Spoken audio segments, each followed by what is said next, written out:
sincérité des frères et des sœurs. T'as des gens, ils font semblant. La communauté afro, pour eux, c'est un marchepied pour se donner de l'importance, mais ils en ont rien à faire. Ouais, ça c'est vrai. Il y en a, ils font semblant, mais quand t'es dans les coulisses, t'es dégoûté du nombre de frères et de sœurs qui font semblant. Eux, en fait, ce qu'ils veulent, c'est juste exister. C'est pas le bien-être des frères et des sœurs qui sont derrière, qui sont dans l'anonymat, pour les aider. C'est pas ça leur objectif. Leur objectif, c'est eux, leur poche. Blaf, bonjour Africains, Africaines, Afrodescendants, Afrodescendantes. Je vous salue, j'espère que vous allez bien. Nous continuons notre exploration de notre poids économique. Toujours, gardez à l'esprit que les afrodescendants que je vous mets en lumière dans toutes ces vidéos, en fait, eux vont essayer justement de vous empêcher d'avoir un poids économique. Ils vont vous empêcher, vous, par exemple, d'utiliser votre culture pour faire de l'argent. Que vous soyez africain, afro-caribéen, etc., ils vont vous empêcher d'utiliser votre identité. Alors, voilà comment ils font. Vous avez des gens, particulièrement en France, qui veulent imiter les Noirs anglo-saxons, tels que les Jamaïcains ou les Afro-Américains. Ces personnes-là, en réalité, leur culture propre, ils en ont rien à foutre. Ils en ont rien à foutre. Mais vraiment rien à foutre. Je vous donne un exemple. Moi, je suis martiniquais. Le nombre de Martiniquais qui en ont rien à foutre de la culture martiniquaise, mais il est énorme. En réalité, les Martiniquais qui aiment leur identité, c'est un petit nombre de gens. Qui aiment leur culture afro-martiniquaise, c'est un petit nombre. C'est vraiment un petit nombre. Ils sont noyés dans une majorité qui s'en fout complètement de tout ça. Ça ne les intéresse pas, mais ils prétendent. Alors comment ils font? Zouk, Accra, ils blaguent, ils parlent fort, ils cuisinent, comme je l'ai dit dans tous ces audios, ils cuisinent les plats du pays, et toujours en train de rigoler, etc. Mais tout ça, ce n'est qu'une image. C'est une culture, ils s'en foutent, ils piétinent complètement tout ça, mais ils prétendent. Ce qui se passe, c'est qu'au moment où il faut utiliser cette culture-là pour finalement faire du business, comme les Chinois le font, comme je l'ai dit déjà dans un audio, les nems que vous mangez là, c'est quoi d'après vous? Est-ce que vous voyez ce que je veux dire? Les pâtes chinoises là qui sont vendues dans le commerce, etc. Les sushis, d'après vous, c'est quoi d'après vous? Ce sont les Chinois qui vous vendent leur culture. Est-ce que vous comprenez? Ils font du business avec leur culture. Le noir français, qu'il soit africain ou afro-antillais ou quel que soit le pays du monde noir, lui, il s'en fout de ça. De sa culture propre, il n'en a rien à foutre. Et on le voit par exemple à travers la musique. Je vous donne un exemple. J'ai eu l'occasion d'aller dans des studios d'enregistrement.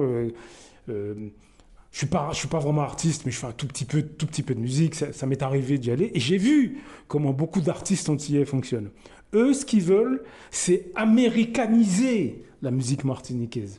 C'est jamaïcaniser la musique martiniquaise. Parce que pour eux, ce qu'ils veulent, c'est l'image médiatique de ces artistes-là. C'est pas la culture jamaïcaine ou afro-américaine qui les intéresse. Ils s'en foutent de ça. Ce qu'ils veulent, c'est l'image médiatique. C'est là où on voit leur manipulation. Et beaucoup de Martiniquais sont comme ça. Ils veulent se jamaïcaniser, ils veulent s'afro-américaniser, mais uniquement collés à l'image médiatique. Ce qui les intéresse, c'est les beaux gosses et les belles nanas dans les clips vidéo. Mais la culture de l'afro-américain ou du jamaïcain, il s'en fout. Vous voyez? Mais il fait ça parce qu'il ne veut pas de la culture traditionnelle martiniquaise. Est-ce que vous comprenez? La culture traditionnelle. Et dans votre pays, c'est la même. Peu importe le pays d'où vous venez, c'est la même. Ils ne veulent pas utiliser leur propre culture, la culture directe de leurs parents. Non. Eux, ils veulent la négritude ou l'africanité médiatique de l'afro-américain ou du jamaïcain.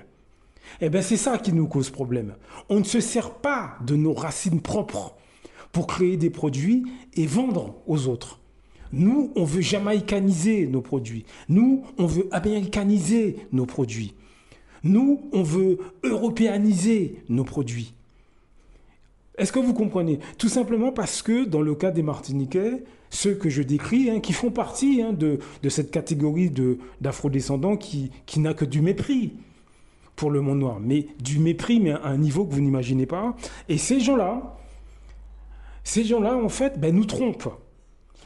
Parce que vu que dès qu'ils arrivent dans les médias, par exemple en France, ils n'utilisent pas leur culture pour faire de la musique, leur culture propre. Moi, je ne parle pas de trucs jamaïcanisés ou américanisés. Non, leur culture propre, inventée par exemple, en termes de musique, inventée par exemple, un rap qui viendrait directement des racines martiniquaises ou des racines congolaises ou des racines togolaises ou des racines réunionnaises, etc. Non, ils ne veulent pas faire de l'argent avec ça, ils veulent faire une espèce de rap ou de musique, qui soit afro-américanisé, qui soit jamaïcanisé, qui soit européanisé, ou voire même d'une espèce un rap variété, comme Maître Gims produit. Moi, j'ai rien contre Maître Gims, mais ce qu'il fait, c'est pas du rap pour moi. Ce n'est absolument pas du rap. C'est de la variété. Ça, c'est pour plaire. C'est parce que la culture traditionnelle de son pays, il s'en fout. Comme les autres, d'ailleurs. Il s'en fout. La culture traditionnelle, prendre le cœur de votre culture et en faire des produits pour les vendre, ça, ils en ont rien à foutre. Donc, ne faites pas comme ces gens. Si, comme je l'ai dit la dernière fois, vous n'êtes pas obligé de vendre uniquement aux afrodescendants ou aux gens de votre pays, mais vous pouvez vous servir de ce qu'il y a de bon dans votre culture traditionnelle et en faire un produit que vous vendez au monde entier. Ça pose pas de problème. J'ai pris l'exemple des Chinois, mais je pourrais prendre l'exemple des Américains qui vous vendent à tour de bras du McDonald's. Le McDo, c'est quoi? C'est des cow-boys qui comme avait dit Omotunde, ils ont pris un morceau de viande à peine cuit, ils l'ont mis dans un morceau de pain et puis ils vous le vendent. Et pourtant, ça a fait le tour du monde. Et il n'y a pas que, d'ailleurs. Est-ce que vous comprenez? Vous pouvez tout à fait faire ça, en commençant petit. Il y a sûrement quelque chose dans votre culture que vous pouvez vendre. Mais même le massage, un massage, par exemple, dans votre pays d'origine, que vous soyez Afrique, Caraïbes, etc., il y a sûrement des techniques de massage qui sont propres à chez vous. Développez-le. Développez-le et vendez-le à la terre entière. Est-ce que vous comprenez ce que je veux dire? Est-ce que vous comprenez? Ces Noirs que je vous décris, qui sont sur toute l'échelle sociale, cette catégorie d'afrodescendants qui s'en fout complètement de nos cultures, nous ont entubés. Est-ce que vous comprenez? Ils nous ont fait croire qu'en utilisant nos cultures traditionnelles pour faire du business, qu'on avait tort. Eux veulent s'américaniser.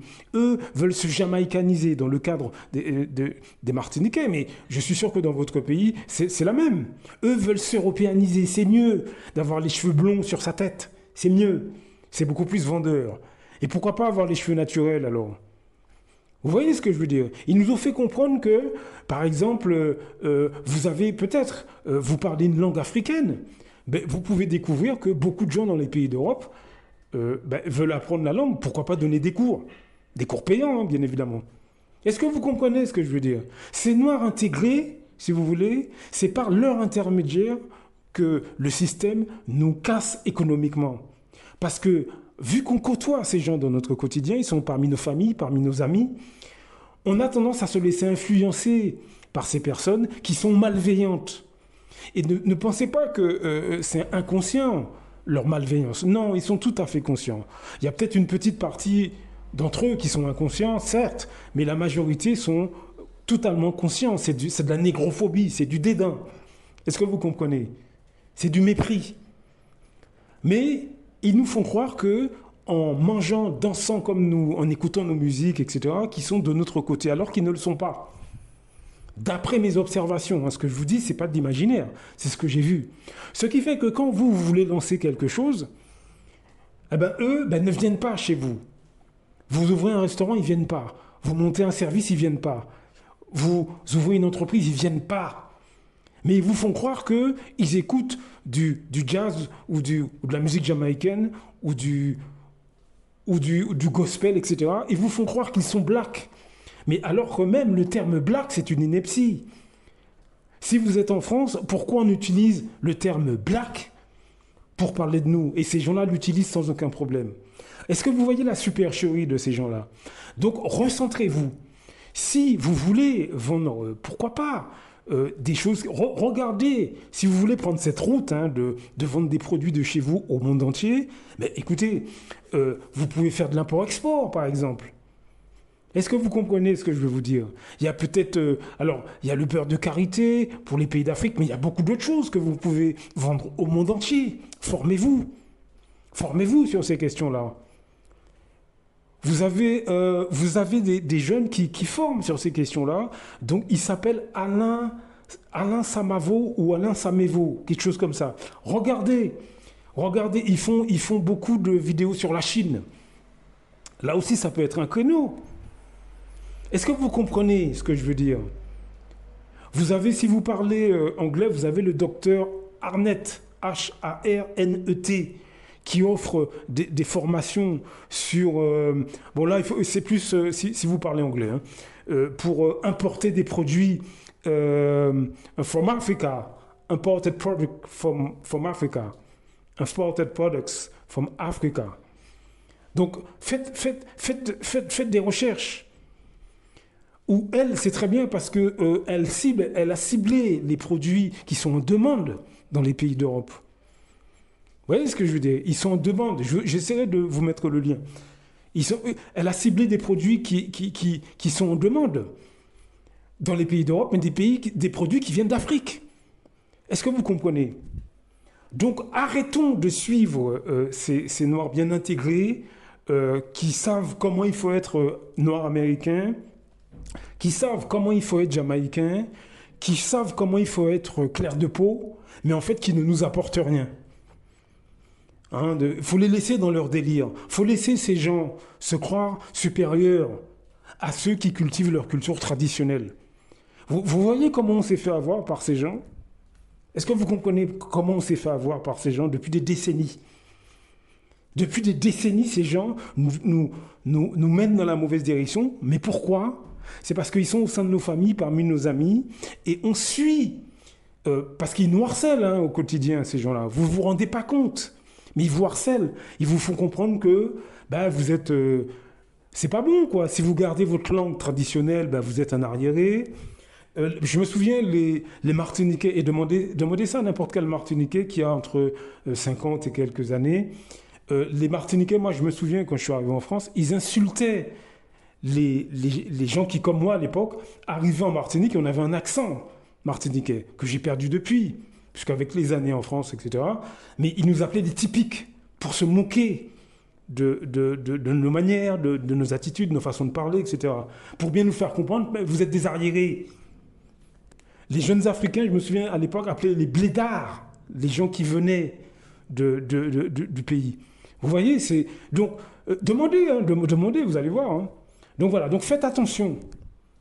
Utilisez votre culture traditionnelle. Si c'est ça si c'est cette route-là que vous voulez prendre, n'hésitez pas à le faire et étudiez le marché. Blaf! À très bientôt.